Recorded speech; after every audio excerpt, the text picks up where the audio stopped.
Hey guys, welcome back to Trek on the Tube. This is it.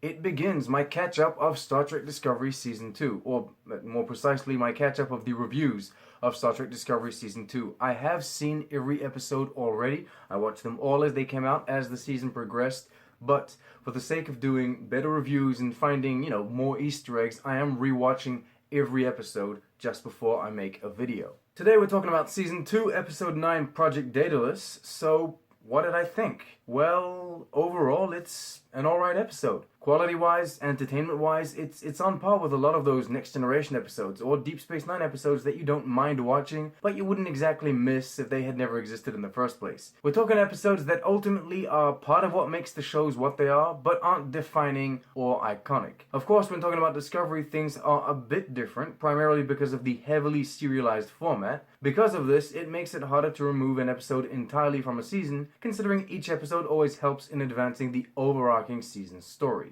There were some very interesting character moments, even if I personally wasn't entirely invested in them. I'm talking Spock and Burnham, and then later on Spock and Stamets. Both scenes were well directed, well acted, and to be honest, quite well written. So of course that makes it quality content. As I said earlier though, it just so happens that it concerns three characters that I'm not exactly fond of. The rest of the episode is also well directed, featuring some classic Jonathan Frakes close-ups. He likes to get really personal in those emotional moments, and I like that. Although there were 2 or 3 of those intense camera spins, sometimes for dialogue, sometimes as a tool for transition, and I really don't like that. As I was saying, this episode is more helpful than anything else in better understanding what's going to happen this season. The episode takes the time to explain what control is, why it exists, how it came to be. That's all very good setup. Then the episode also takes the time to show us memories and backstory about the enhanced crew member Ariam, which strangely is both good and bad. I mean, on one hand it's awesome because we learn more about this secondary character. That means we feel like we know her a little better, and we now know things about how she functions. The problem is, it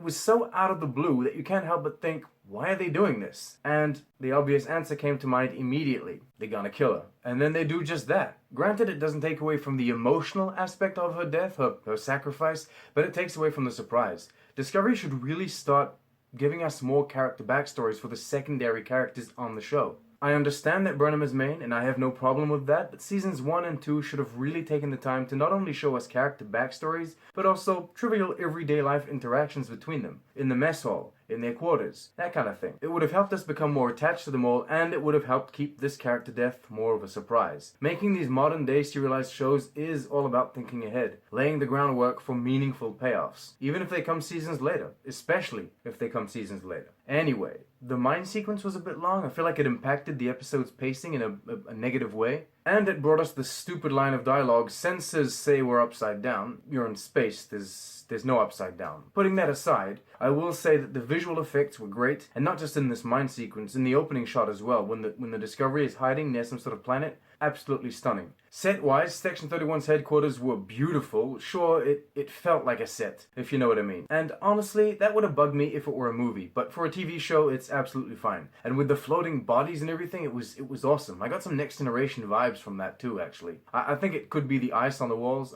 I don't know, maybe it's just me. I do have a few nitpicks. Why did Nan say nothing about Ariam, for example? I mean, she obviously suspected her. I was expecting her to go see Pike or something. I don't know. It felt a bit weird, but I mean, that can just be put down as bad decision making on the character's part. I'm also not a fan of those whoosh helmets.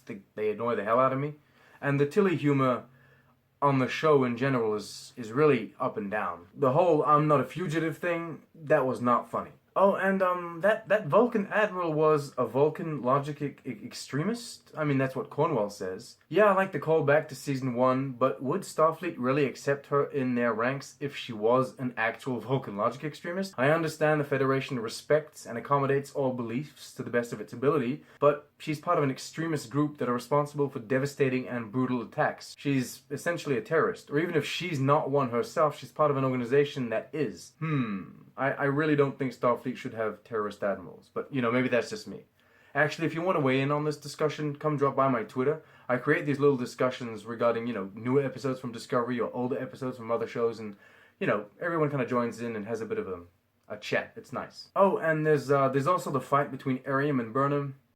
Could have been better. Not a fan of the slow-mo pushback and jump. Alright, there you go. Those are my thoughts and opinions. The episode didn't quite have the emotional impact it could have had. It felt a little long at times, but it still managed to deliver some nice character moments and plot development. The episode was alright. We now move on to the very few Easter eggs and references to older Trek I could find in the episode, starting with, ironically, something that I didn't actually find myself. Ariam's augmentation, though it has obviously enabled her to survive, has also somewhat negatively affected her. As shown by the episode, she can no longer store an unlimited amount of memories, or at least she can't store memories in the same way that non-augmented humans do. She seems to store all the data she takes in onto her new brain, which is more like a hard drive. And then she finds herself having to purge that hard drive often because of its limited capacity. Vedic Bareil in Deep Space Nine at one point finds himself between life and death, and a procedure very similar to what we now know Ariam went through is proposed to save him. Ultimately, they don't go through with that procedure because it's agreed that too much of him would be lost, too much of him would be replaced by machine, and he might even lose what makes him sentient. Yeah, both procedures aren't exactly the same, but it is fun to speculate that they might actually both stem